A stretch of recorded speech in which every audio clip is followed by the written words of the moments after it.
সুপ্রভাত বন্ধুরা, live capture চ্যানেলে আপনাদের সবাইকে জানাই সাদর আমন্ত্রণ। সবাই আশা করি ভালো আছেন, আমিও ভালো আছি। এখন বাজে সকাল 8:30। আমি সকালবেলা বাসি কাজকর্ম সেরে স্নান করে ফ্রেশ হয়ে গেছি, আর এখন চাটাও খেয়ে নিয়েছি। এখন শুধু একটু সাজুগুজু করছি। এটা আমার ডেলি রুটিনে রোজই থাকে। আমি একটু সকালবেলা উঠে স্নান টান করার পর একটু সাজুগুজু করতে পছন্দ করি। সাজুগুজু তো করে ফেললাম, কিন্তু এরপর যে কাজগুলো করব সেগুলো আরও খতরনাক কাজ। মানে স্নান করার পরে এই সমস্ত কাজগুলো করতে আমার খুব বিরক্ত লাগে। এখন আমি কিছু জামা কাপড় মেখে রাখছি, পরে বেলায় জল আসলে কাচবো। জামা কাপড়গুলো আগে মানে জোগাড় করা হয়েছিল না, সেইগুলো পরে বেরোলো। সেই জন্য এখন ভাবলাম ওগুলো মেখে রাখি, পরে ওগুলোকে আমি কেচে নেবো জল আসলে। ওইখানে জামা কাপড়গুলো মেখে রাখার পরেই আমার মা তা বললো যে তুই দুটো শাক তোল ওই জঙ্গলের ভেতর থেকে। আগের দিন শাক ভাজা হয়েছিল, বাপি বলেছে খেতে খুব ভালোই হয়েছে, আর দুটো তোল। আমার মা না খুব বোকামি করেছে জানেন তো। আজকে আমার মা যদি আমাকে শাক তোলার কথাটা আমার স্নান করার আগে বলতো তাহলে ভালো হতো। এখন বলেছে, এবার স্নান টান করা হয়ে গেছে তো, আর এত রোদ্দুর উঠেছে, চড়া রোদ্দুর, গরমের মধ্যে না মাথা খারাপ হয়ে যাচ্ছে। মানে শাক তুলবো কি, মাথাটা নিচু করেছি, মাথার দিয়ে ঘাম গড়িয়ে গড়িয়ে পড়ছে। আর একটা দুটো শাক নয় তো, এখানে তো অনেক রকমের পাঁচ মিশুলির শাক একসঙ্গে রয়েছে, বেছে বেছে তুলতে হয়। তাই একটু খুঁটে খুঁটে তুলতে হয়। অন্য জংলি শাক থাকে, সেইগুলোও তুলতে হয়।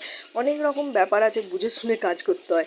তারপরে কোন গাছ কোথায় পড়ে আছে, তারপর জানেন হঠাৎ করে সেদিনকে তো 3টে আমি মাধবীলতার চারা বসিয়েছি, আবার একটা মাধবীলতার চারা দেখতে পেয়েছি। ভাবলাম এই মাধবীলতার চারাটাও তো দেখতে পেয়েছি যখন, আর ছাড়বো কেন। তাই এখন আর তুলবো না, কারণ এখন প্রচণ্ড গরম, ওইটা তুললেই তো বসাতে হবে, এমনি ফেলে রেখে দিলে হবে না। মাধবীলতার পাশে যে সমস্ত আগাছাগুলো জন্মেছিল সেগুলোকে পরিষ্কার করে দিয়েছি, দিয়ে আর যাতে ওই জায়গাটা আমি বিকালবেলা হলে আর কি ভালোভাবে তাড়াতাড়ি করে গাছটা তুলে নিতে পারি। আর একটুখানি জল দিয়ে না ভাবছি গাছটা ভিজিয়ে রেখে যাবো, যাতে তাড়াতাড়ি না গাছটা উপড়ে তুলতে পারি। যাকে অল্প বিস্তর মোটামুটি শাক তুলেছি, আর গরমে তোলা যাচ্ছে না জানেন। শাক তুলতে গিয়ে আমি পুরো বিধ্বস্ত অবস্থা, দেখতে পাচ্ছেন কোথায় ঝড় কোথায় কি ভগবান জানে। তার আগে আমি তো পুরো ঘেমে চান। ও বাপরে বাপ, সকালবেলা চান করার আগে এই সবগুলো করতে হয়। আমার মা চান করবার আগে বললো না জানেন, এই এখন বললো। এই তুলতে গিয়ে ঘেমে চান করে গেছি। এই দেখুন আরও শাক তুলে নিয়ে এসেছি। মা বললো হবে না, তারপর আরও শাক তুলেছি, কত শাক তুলেছি। এখন এইগুলোকে জলে ভিজিয়ে রেখে দিয়ে আমি ওপরে চলে যাব। সব জলে ভেজানো থাকবে এখন, পরে মা এসে বেঁচে গাছটা হবে না। আমি সব ভালো শাকই তুলেছি।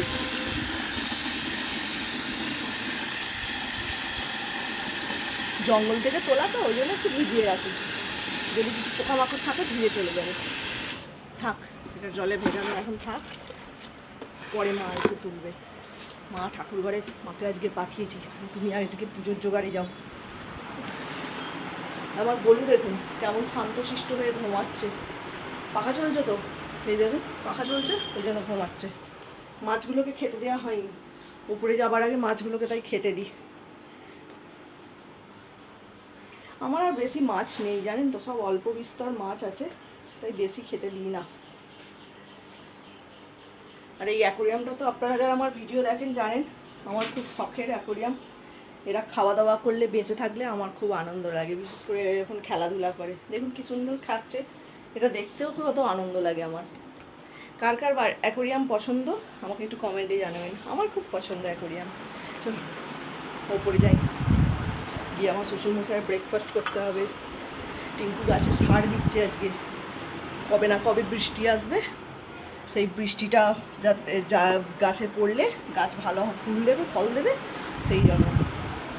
গরুকেও খাবার দেওয়া হয়নি, আসলে আমি তো ওপরেই যাইনি এতক্ষণ। গরুকে খাবার দেবো, সন্টুকে তো খাওয়াবো, আমার শ্বশুরমশাইকে ব্রেকফাস্ট করছো, আগে ওপরে যাই। পাখার হাওয়া থেকে সরতে ইচ্ছা করছে না, এত বিধ্বস্ত লাগছে গরমে। চলুন। আমি ওপরে এসে আমার শ্বশুরমশাই রুটি তরকারি রেডি করে নিয়েছি, এটা এখন ওনাকে দিয়ে দেবো। আর একটা আমও কেটে দিয়েছি, আর এটা টিঙ্কুর চিড়ে মুরগি আর দুধ দিয়ে গুলে দিয়েছি, এটা টিঙ্কু খাবে। আমার শ্বশুরমশাইকে চিড়ে এই রুটিটা দিয়ে তারপরে আমি টিঙ্কুর চিড়েটা নিয়ে ওপরে যাব। ও ছাদে বললাম না গাছে ওষুধ দিচ্ছে, সেই জন্য আর কি ছাদে দেবো। দেখুন আমি ছাদে চলে এসেছি, আর টিঙ্কু এই সব গাছগুলোতে ওষুধ দিয়ে দিয়েছে। মানে আমাদের না প্রত্যেক মানে 15 দিন অন্তর টিঙ্কু আগে গাছে ওষুধ দিত, তাতে প্রচুর ফুল হতো।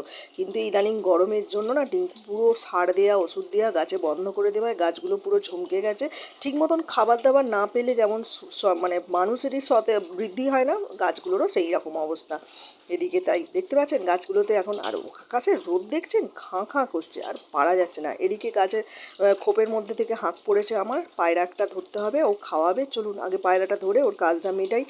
এখনও পর্যন্ত খাওয়াটা ওর হয়ে গেছে, নিয়ে এসেছিলাম বলে চিড়েটা ও খেয়ে নিয়েছে।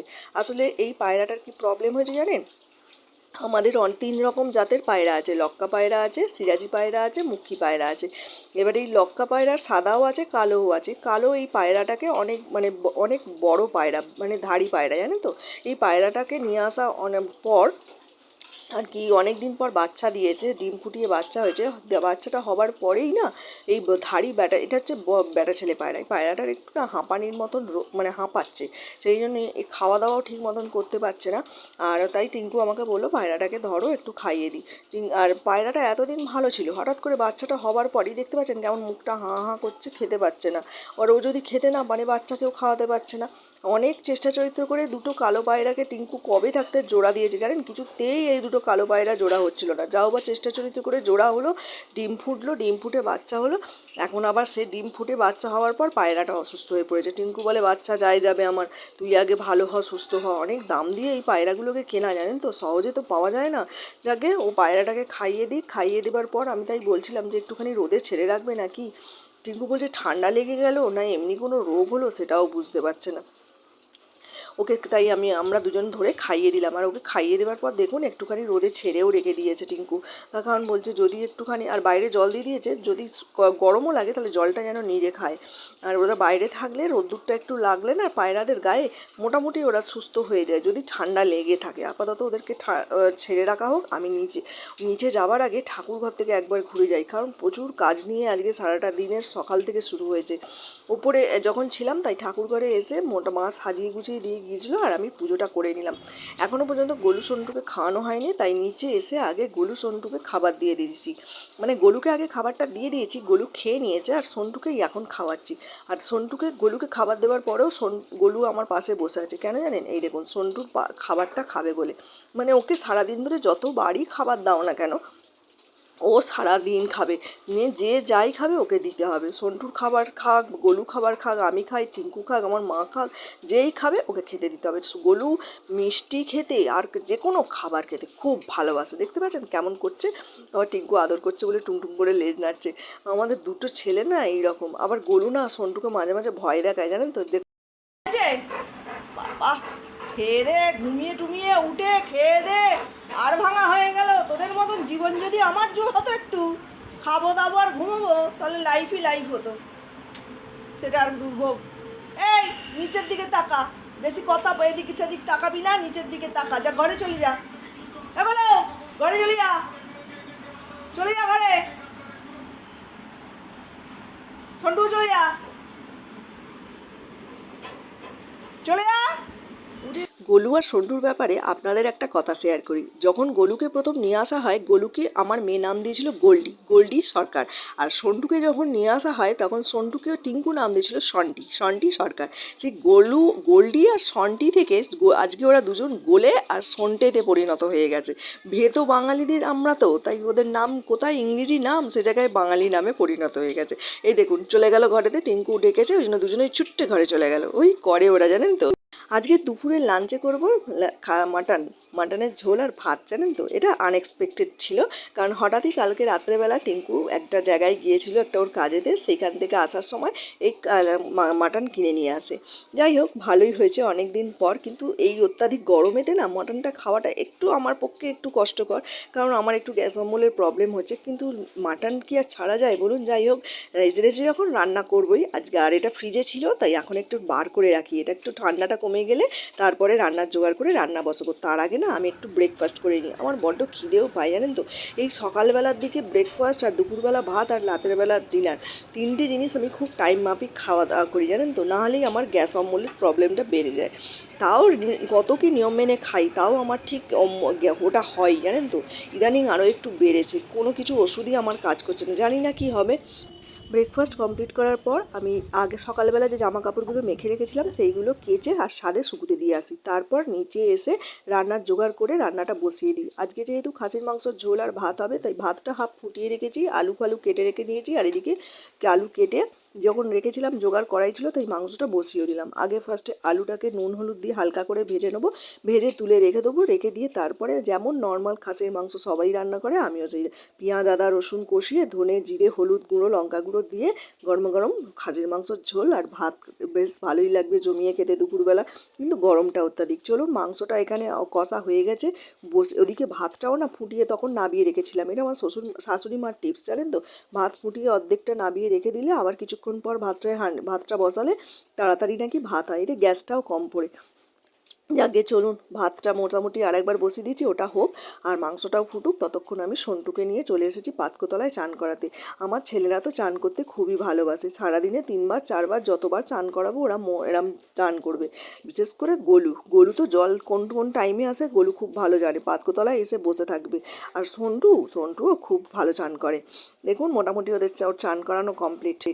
ওকে, আমার নিচের সমস্ত কাজকর্ম শেষ, মানে আমার সন্টুকে চান করানো হয়ে গেছে দেখলেনি আপনারা, আর জল টল তোলা হয়ে গেছে আমার, তুলে নিয়ে ওপরে এসে রেডি করে নিয়েছি। মাংসটা তো তখন বসিয়ে দিয়েই গিয়েছিলাম, এসে নামিয়ে নিয়েছি, দেখতেই পাচ্ছেন লাল লাল খাসির মাংসর ঝোল, আর ওই যে জঙ্গল থেকে তুলে আনা শাক ভাজা, আর আমের চাটনি, আর হাঁড়িতে রয়েছে ভাত। এই হচ্ছে আজকে দুপুরের লাঞ্চ মেনু। তবে সারপ্রাইজলি আজকের খাসির মাংসের ঝোল ভাত খাবো, তার কারণ এটা আমাদের কাছে আনএক্সপেক্টেড। টিঙ্কু হঠাৎই কালকে এটা দিয়ে মানে সন্ধ্যেবেলা নিয়ে আসে। যাই হোক, গরমের দিনে গরম গরম খাসির মাংস, লাল লাল খাসির মাংস ঝোল আর ভাত খেতে খুবই ভালো হবে। তবে অনেকদিন পর খাবো তো আরও মনে তৃপ্তি করে খাবো। কতটা তৃপ্তি করে খাবো সেটা জানি না, বাট রান্নাটা করতে গিয়ে যে কি পরিমাণ গরম লেগেছে সে আমি ভালো মতন বুঝতে পারছি। প্রচণ্ড গরম লেগেছে, বিশ্বাস করবেন না। আর আজকে তো টেম্পারেচারটা মনে হচ্ছে অন্য দিনের তুলনায় 40-42-এর ওপরই আছে মনে হচ্ছে, এত গরম লেগেছে। সকালবেলা থেকে ঘামতে শুরু করেছি, মানে চান করে তোরে থেকে যে সমস্ত কাজগুলো করেছি দেখলে মনে হবে না যে আমি সকালবেলা উঠে স্নান টান করেছি। যাকে চলুন, আপাতত রান্না বান্না কমপ্লিট, দুপুর 1:30 বাজে। এখন সন্টুকে চানটা করিয়ে দিয়ে এসেছি, সন্টুকে খাওয়াবো, একটু গোলুকে খেতে দেবো, আর আমার বাড়িতে সবাইকে খেতে দেবো। তাই আপাতত ভিডিওটা এখানেই শেষ করছি। ভিডিওটা অবশ্যই ভালো লাগলে লাইক কমেন্ট এবং শেয়ার করবেন, আর সাবস্ক্রাইব করতে একদমই ভুলবেন না। সবাই ভালো থাকবেন, সুস্থ থাকবেন, আমার ভিডিও দেখতে থাকবেন। আজকের মতন টাটা।